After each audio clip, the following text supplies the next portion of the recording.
Bienvenue dans cette partie où on va voir une démonstration sur comment créer un fichier VSL, un fichier avec une extension VSL, c'est-à-dire du navire, dans l'application Optimo. C'est pas compliqué, mais ça demande un peu d'effort. Donc si on va vers VSLLine, on va trouver des caractéristiques du navire. On va essayer de supprimer tout ça. On va supprimer toutes ces données, comme ça on sera plus à l'aise. Ça c'est un navire qui existait déjà, donc on va supprimer aussi les données pour les défenses. Voilà. Bon, on peut garder ça, on va supprimer aussi la surface transversale et la surface longitudinale. Donc ça c'est pour un navire quand vous n'avez aucune information. Donc c'est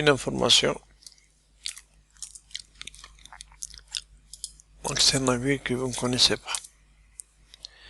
Et bien sûr, il faut faire un très bon travail, parce que ce travail, vous n'allez le faire qu'une seule fois. Une fois que votre navire et tout le travail que vous allez faire maintenant est bien saisi, bien renseigné, vous allez le charger une seule fois, vous allez le sauvegarder et vous allez toujours faire appel à ce fichier pour tous les calculs de compatibilité. Donc n'hésitez pas à faire quelque chose de vraiment de bien. Donc l'énoncé du cours, donc on vous donne, vous voyez très bien les données liées au navire. Qu'est-ce qu'on nous demande? Introduire les données du navire en utilisant le plan d'aménagement général, le General Management Plan. Donc on vous donne toutes les informations nécessaires pour que vous puissiez renseigner le fichier VSL. Bien sûr, nous avons besoin d'un outil Foxit Reader. Si vous ne l'avez pas, il vaut mieux l'installer. C'est un très bon outil de calcul de surface. Et on va utiliser le plan général d'aménagement du navire. Mais si vous avez aussi, en plus de ce plan, le mooring plan, le plan d'amarrage, il vaut mieux aussi l'utiliser avec le General Management Plan. Ça va vous permettre d'avoir de très grande précision sur quelques dimensions qui sont vraiment très importantes. Donc, on va y aller vers notre General Plan. Donc ça c'est un General Plan qu'on a sur un navire. Donc ce plan, la chose la plus importante à toujours se souvenir, c'est que les plans que vous avez ici, c'est des plans imprimés en PDF. Ils respectent les dimensions. C'est comme un plan à papier. Donc il suffit de voir l'échelle de ce plan, qui est à droite comme un plan à papier. Exactement.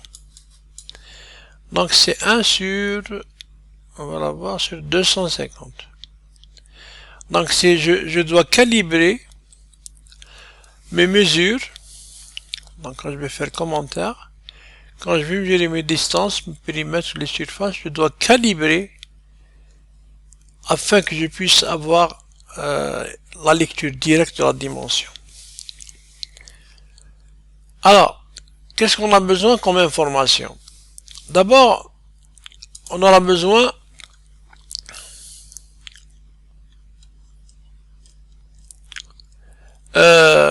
des positions des chamarres par rapport à l'axe transversal, position des chamarres par rapport à l'axe longitudinal, la hauteur des chamarres par rapport au pont principal, la distance du bollard, du chamard jusqu'au treuil ou à la bite,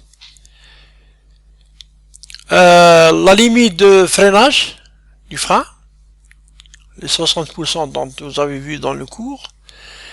La prétention M, c'est le souhait, ce que vous souhaitez que la marque travaille à quelle tension, donc le souhait de l'utilisateur.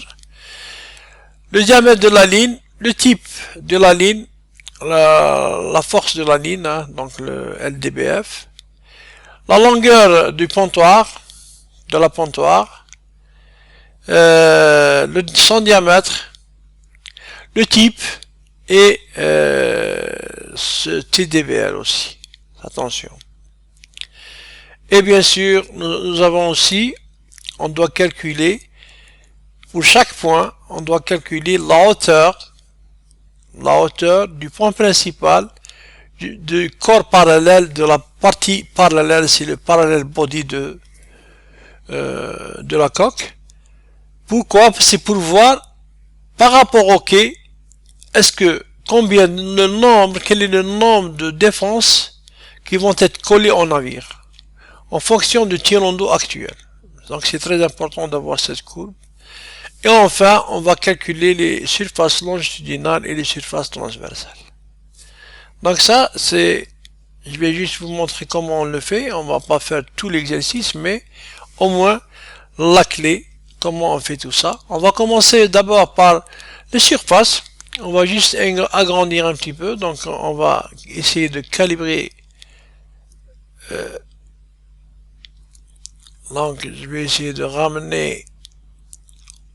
Alors, vous voyez, on doit calculer le point principal, il faut le repérer d'abord. Donc on doit calculer à partir du point principal, ce qui est au-dessus du point principal, c'est ça la surface de voilure à inscrire dans l'optimour. Bien sûr, il y aura des participants qui vont dire, mais attention, il y a toute la surface au-dessus de la flottaison qui est soumise à l'action du vent. Oui, pas de problème, mais la surface entre le pont principal et la ligne de flottaison, elle est calculée par Optimour, automatiquement. Donc, dès que vous entrez votre tirant d'eau, puisqu'il a le creux sur quille, il peut calculer automatiquement. Ce qui lui manque, c'est surtout la surface au-dessus du pont principal, parce que chaque navire a ses propres formes et ses propres superstructures. D'accord? Donc, en Optimour, quand on fait le calcul, on doit entrer toujours la surface à partir du pont principal. Donc ici, comme on voit, donc je vais agrandir un petit peu ici. Donc on peut séparer. On peut commencer d'abord à calculer l'espace cheminé seul. L'espace cheminé seul. Et ensuite, on calcule le château avec les éléments du pont principal. Et enfin, on va calculer cette petite partie de l'étrave. Donc, il faut bien calibrer. On va commencer par la plus grande partie. On va commencer par celle-ci. Voilà, comme ça. Donc, qu'est-ce qu'on va faire? On va y aller commentaires, surface. Si vous avez la version en anglais, vous allez trouver area. Et on va calibrer notre... donc, pour 1 cm, c'est 250 mètres. 100 cm plutôt. 1 mètre. C'est-à-dire 1 mètre. On va mettre 1 mètre. Comme il n'y a pas de mètre, donc on va mettre des centimètres. 100 cm, c'est 1 mètre. Ça correspond à 250 mètres. Donc c'est ce qu'il y a dans l'échelle. L'échelle de la légende. Ils disent que pour 1 mètre du plan, ça correspond à 250 mètres en réel. Donc on l'a calibré comme ça. Ok. Maintenant, je vais venir, quand c'est calibré, je vais commencer en surface.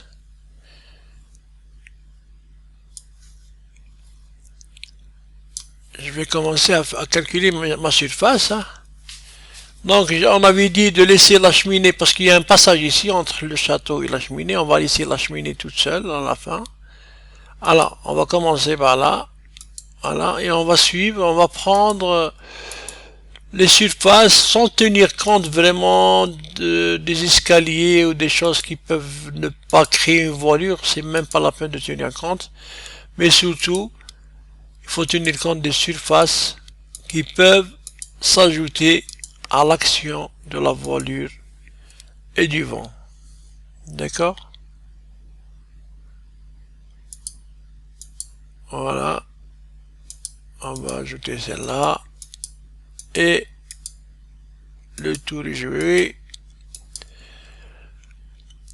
Donc on va ici. Bon, on peut les prendre. Hein. Ils sont relativement assez grands. Hein.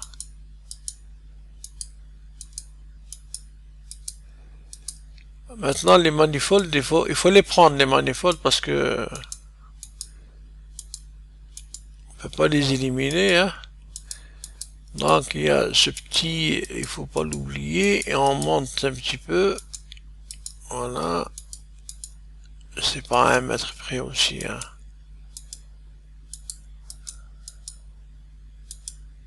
Quand c'est quelque chose de simple, c'est même pas la peine de tenir compte. Voilà, il y a ce petit, voilà. Et on va y revenir comme ça. On va prendre ça. Et on va revenir tout au début.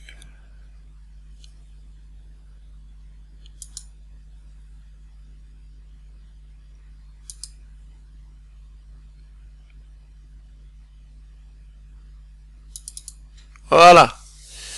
Ça me donne 2250. 2250.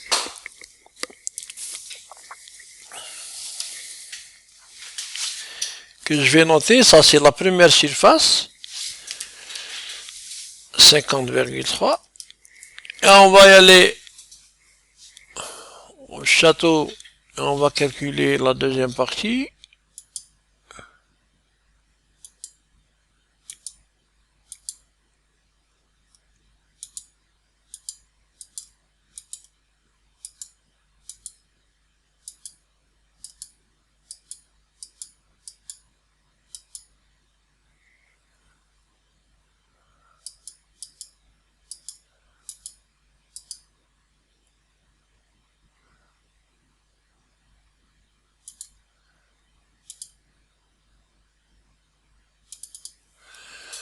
Trois cent 382,9.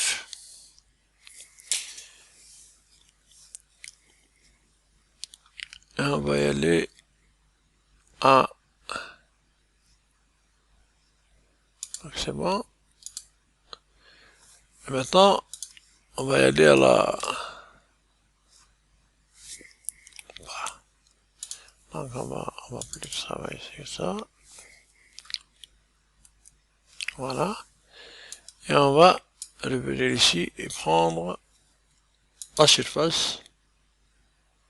Toujours, on vérifie l'échelle, c'est bon, c'est la même échelle. Et voilà, 44 mètres carrés. Ici, on fait la somme.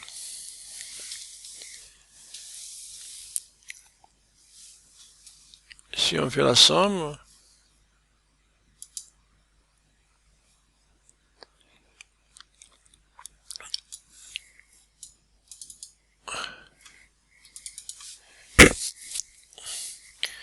Deux cent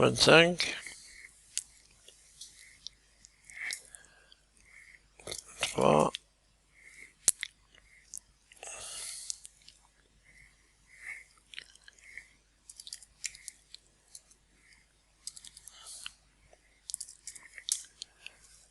et on a abouti à une surface de 2677 mètres carrés.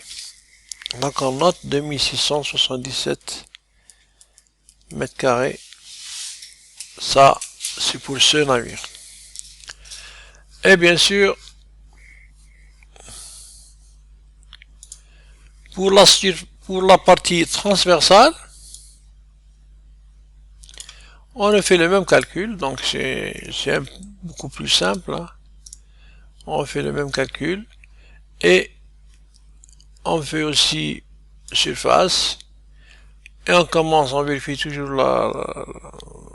l'échelle utilisée, et on commence, voilà, voilà. C'est comme vous faites, je ne sais pas si vous avez l'habitude d'utiliser des logiciels pour images, ça ressemble un petit peu à ça. Sinon c'est très très simple. Ça c'est la surface transversale, et comme ça vous pouvez vous amuser à calculer ces surfaces, c'est vraiment très très pratique. Voilà, nous avons 827 mètres carrés pour la surface transversale. Donc on a terminé avec ces deux surfaces. Donc on va les inscrire dans le fichier, notre fichier Word. Donc ici, hein, on va les inscrire ici, les deux surfaces. On va mettre 2677 mètres carrés et 827 mètres carrés. C'est bon? Mètres carrés. 6 mètres carrés. C'est bon. Maintenant, on va trouver on va revenir à notre plan.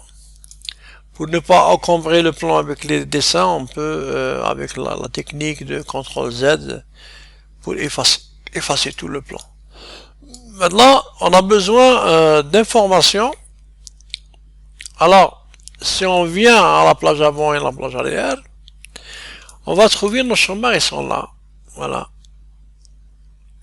Tout d'abord, il faut qu'on ait des numéros à nos chambres.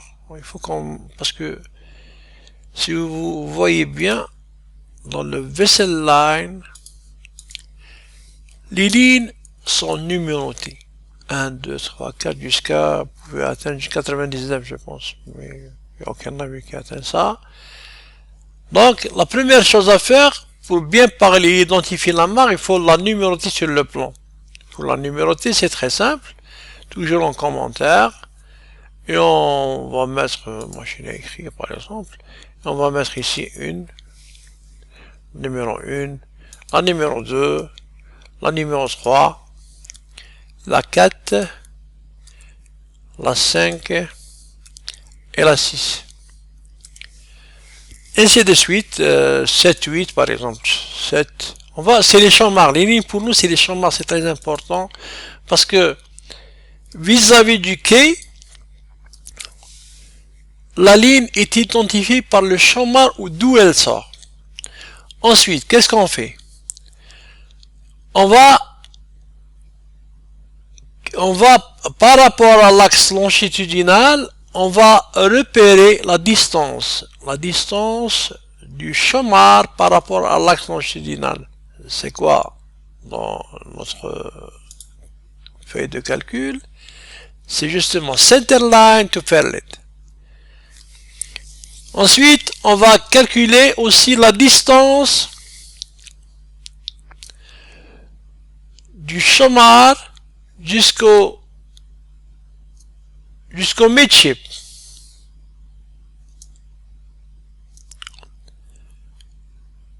Jusqu'au midship, qui est là. Vous voyez? Donc, du champ mare jusqu'au midship. On va l'inscrire ici. Et ensuite, la hauteur.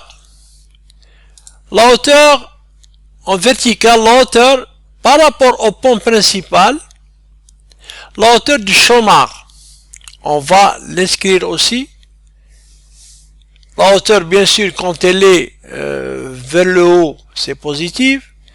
Mais si vous tombez dans la plage arrière qui est inférieure au champ mare, au pont principal, donc les hauteurs vont être négatives.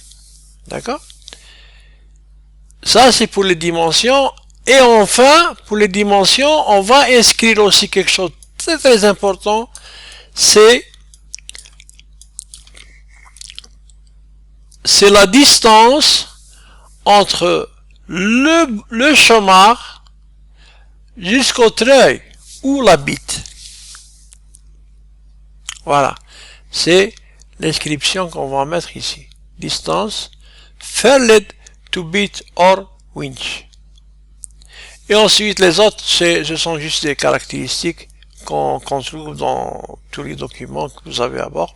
L'essentiel, ce sont ces distances qui sont très très importantes à faire. Maintenant, pour ce faire, il faut d'abord repérer votre axe longitudinal. On va le repérer. Et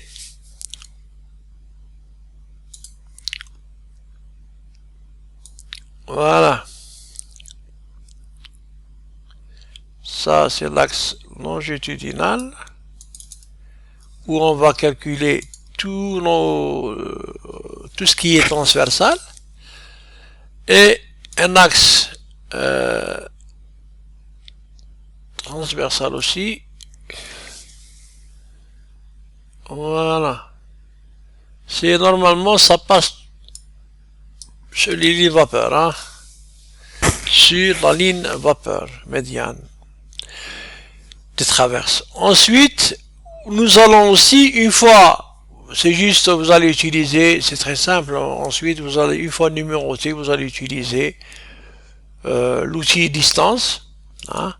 Toujours, vous allez vérifier l'échelle, c'est même l'échelle est la même chose pour le, on va utiliser, voilà, on va prendre cette distance, voilà, et on inscrit 12 mètres. Par exemple, pour la ligne 6, on vient ici, on met pour la ligne 6, midship to fairlead, dans center line, on va mettre 12,6. Très simple. Et on va, pour le même chemin, on va voir sa distance par rapport à l'axe longitudinal. Donc ici, il faut avoir des yeux HD pour pouvoir travailler sur ça. Donc, ou les lunettes de près. Voilà. Voilà, 127,27. Et je vais inscrire jusqu'en midship 127,27. D'accord? Et ensuite, je vais revenir à mon plan. Donc, j'ai pris les deux, et pour prendre du point 6 jusqu'au treuil, voilà cette distance, voilà, 10,65, c'est la distance qu'on va inscrire ici, à 10,65, et bien sûr, height above main deck, on prend en général, quand c'est pas la plage arrière qui est sous-élevée, où il n'y a pas un gaillard surélevé à l'avant, donc on prend en général 0,50. C'est la moyenne qu'on prend en général. 0,50 au-dessus du pont, donc ça correspond exactement à la distance entre l'axe d'un chômage par rapport au pont principal. D'accord? Et le reste, ce sont des données que vous avez, qu'on vous a remis à l'avant, hein. Donc elles sont là. Tout le reste est là. Donc une fois que vous ayez calculé toutes ces dimensions avec l'outil, vous allez revenir et commencer à saisir vos données ici, hein. 25, je sais pas, c'est juste un exemple, hein. 126. Donc on va reprendre toutes les informations du document Word que vous avez pris des notes dans le document Word, et vous allez les inscrire dans l'application. Il y a juste une astuce que je vais vous montrer. Par exemple, Pretension M, on a mis 3. Et si vous voulez le 3, de ne pas le réécrire 13 4 fois, par exemple, Il suffit de faire entrer pour 13 et ensuite de mettre un égal et ça s'écrit automatiquement. Il y a beaucoup de choses qui sont comme le diamètre aussi. Donc on fait entrer et il vous donne automatiquement est-ce que c'est du steel wire, vous allez choisir ici est-ce que steel wire ou toutes les autres caractéristiques, elles sont ici, hein, ils vous définissent. Ce sont des données pré-réglées. Hein. Il y a aussi, j'attire votre attention, voilà, par exemple sur DM et DM. Vous allez toujours trouver DM en majuscule et DM en minuscule. Qu'est-ce que ça veut dire? DM en majuscule, c'est que l'équipement, l'amarre est neuve, et DM en minuscule, l'amarre est déjà utilisée. C'est ça la différence. Donc, il y a un facteur d'usure qui va être introduit. Donc, tout dépend de votre équipement. Si vous utilisez un équipement, une amarre ou un câble ou une pontoir qui sont neufs, il faut choisir le matériau en majuscule. Mais si vous allez utiliser des matériaux qui sont déjà utilisés, il faut utiliser le minuscule. Très bien, donc une fois qu'on a écrit tout ça, on vient, on fait save as et on enregistre sur notre navire, par exemple, test. Voilà, ça c'est notre navire. Ensuite, une fois qu'on termine, on va calculer aussi, on va y revenir à notre fichier PDF. Donc, à la surface parallèle, attendez, voilà.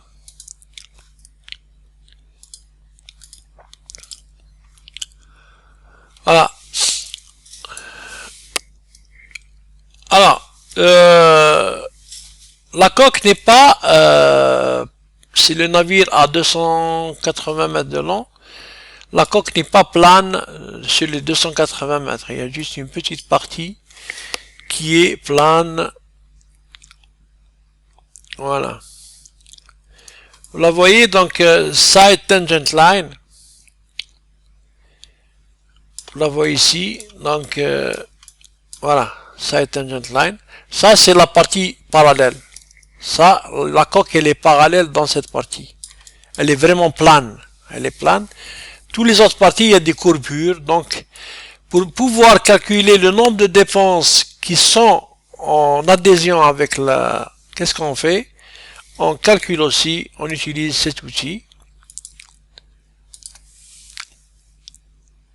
Voilà, et on calcule pour chaque point la distance pour retracer cette courbe. Hein, si on va retracer cette courbe, si on prend ce point, on va mettre la x distance en transversale et on va mettre depth, c'est quoi? C'est du point vers la courbe. Vers cette courbe. Un exemple.